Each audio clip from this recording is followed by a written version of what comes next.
The Joe Rogan Experience. I got a little apartment with a stash there. You have a couple safes. You have to, if the cops ain't gonna let you deposit it, you gotta be fucking creative. If you read all these guys' stories, the hardest, Joe Rogan, you ready for this expression? The hardest thing is what to do with all the cash. Think about that problem, Joe Rogan. Seriously, now, It's a real problem. No, think about this room filled with $100. What was the movie I just watched? Oh, Escobar? Oh, no. I just on a plane. When you're on a plane and Tom Cruise is on, you got to give him the benefit of the doubt. Oh, I got an edible in me. I watched the Barry Seal thing. How was it? It's not an Academy Award winner, but it's very interesting when we're just burying money, Joe Rogan. $4 million a shot, like me and you are in the yard, like burying money, like a suitcase with $100 bills falling out of it, and you don't give a Frenchman's fuck. I always wanted to know this. Snopes this. Did Barry Seal die with George Bush's phone number in his pocket? That's what they always said. And he died. They shot him on the way to the trial with George Bush's phone number in his pocket. Bro, he was top notch, that guy. He had it all. He's seen it, bro. He took pictures of them loading a fucking plane in Nicaragua with Escobar and the top aide in Nicaragua. They had him by the fucking balls. No matter what, that took balls. Fuck yeah, it did. They fucked him in the ass. They told him that they wouldn't release the pictures. Yeah. Then they released the pictures, which was douche, and that's why the guy got shot. That's fucked up. They should have taken him and hidden him. He fucking... It's interesting, though. They assassinated that guy. That's a 100% assassination in connection to some sort of illegal government. It was the fucking... What illegal? What are you talking about? That was Escobar that sent the bird a message. They had a deal where Barry Seals could land, though, right? Like, it wasn't part of the thing was with the people on the ground. On the ground. That was in Mena, Arkansas, right? But here's the problem. This is where Eddie Bravo comes in. Right. They were landing in those Everglades. Don't quote me on this. Right. Eddie broke it down for me, and somebody else broke it down for me, to be honest with you.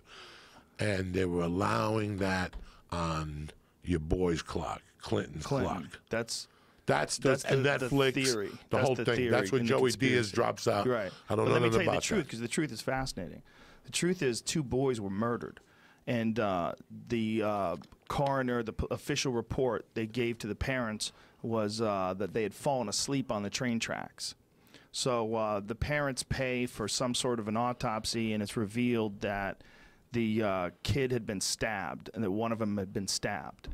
And then they find out that around that same area was where those guys would drop their drugs before they landed. They would parachute down their drugs. They would land.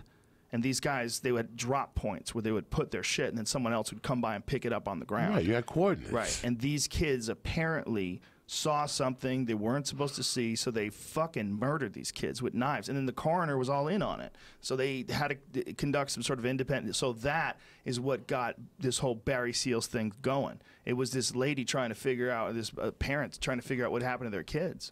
You know, Joe Rogan. It's a fucking crazy story. You have to imagine, okay, that these guys were getting, you know, let's just throw a number. I mean, I'm just an idiot, but let's just throw a number. They were probably getting $4,000 per kilo. What would they put on those planes? And they were sending 5 of those planes over a day and dropping them in the Louisiana. This is one. Listen, and I told you 1,000 times on the podcast. In '83, they found a bear dead next to a duffel bag filled with cocaine in Aspen, Colorado, in the mountains, because they were dropping the fucking coke in the mountains. And the bear ate the and coke. the bear ate the coke, and he fucking OD'd. His heart blew up. Oh, what does this say? Oh, okay, Barry Seal. Seal had organized a sting operation where he managed to get photographs of Pablo Escobar helping Nicaraguan soldiers to load 1,200 kilos of cocaine onto a C-123 military plane. Soon afterwards, Reagan went on television with the photograph to denounce Sandinistas as drug smuggling, corrupting, ... That's how much he was getting for that fucking load. $4,800,000 for and one load. For one fucking load. Now here's the tricky God thing. damn. Here's what really pisses me the fuck off. That I see Narcos and I see everything, but now This is your Uncle Joey talking to you, Joe Rogan. Please show me the good side of Pablo Escobar. No. I'm not gonna. No. There's no good side to Pablo Escobar. This ain't Lee Harvey Weinstein. This is a story that we have never brought up, but you have to assume. Okay. You see all these shows and the whole fucking thing, and they were in bed for sure with Nicaragua. Yeah. Now, who else was in bed with Nicaragua? Let me ask you this. Go ahead. Do you think that it is the actual CIA, or is it people, or if it, when it was, let's not even say CIA, DEA, FBI, made a bunch of fucking letters, put them together. Is it the actual organization, whichever one it is, that's bringing it in? Are they complicit? Or are there just cowboys? See, the theory's always been that there's been these few cowboys, corrupt guys. Maybe they get too close to drug deals, too close to the drug deal, and then sometimes they get seduced. Like, there's many stories of undercover cops getting seduced by the actual lifestyle of being a criminal. Young kids, they probably did a little crime themselves here or there. They see some cops doing some dirty shit. They see some guy, you know. There was that thing that came out about, was it Baltimore? What is the city where cops it came out in trial, they had kept toy guns on them to plant at the scene of a crime? Like, if they just decide to shoot somebody, this is the they municipal. plant a fucking toy gun. We're talking in a big picture, the big world picture. As an intelligent individual as you are, it was plain and simple. The CIA wanted a piece of their action, and the DEA was tricked into going down to really control a war. You can't be this. I'm not saying you. As an American, you can't be this dumb. So after all the research that we've done, right? All the research that we've done with General North, he was in on the package with Barry Seal, the whole fucking thing. And here's what gets even deeper. Let's talk about the deepness of it that nobody ever even looked at, and you have to think of, because I heard this story 1,000 times. There was a guy by the name of Carlos Leder that he got crazy.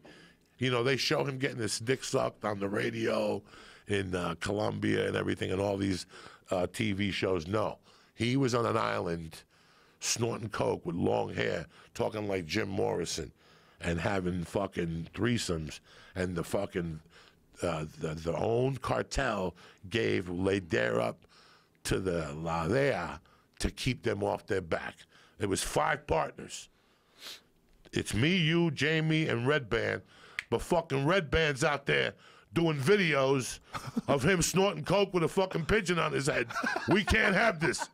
They gave the DEA fucking Carlos, that calmed things down for a while. When in 83 and 84, when Reagan sent his troops down there, don't quote me on the dates here, but I will tell you as a professional cocaine sniffer what was going on. In 85, the price of cocaine went skyrocketing. And it wasn't, I'm sick and tired, it wasn't because of cocaine skyrocketing.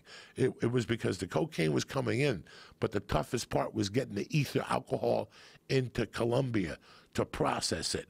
The Colombians had got a tip that the troops were coming down to raid their jungles. Now, what they have not told you in all these shows and research, but this is what Uncle Joe is going to drop on you, is where do you think they took they took some labs to Nicaragua, and they shipped cocaine out of Nicaragua.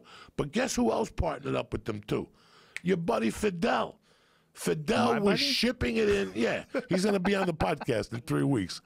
Can you imagine having Fidel on your podcast? That would be the shit. You and Fidel, you would translate. Oh, my God. This whole block would have snipers everywhere and fucking everybody. Fidel just walked in with his suit, and you had to teach him like a UFC move and shit.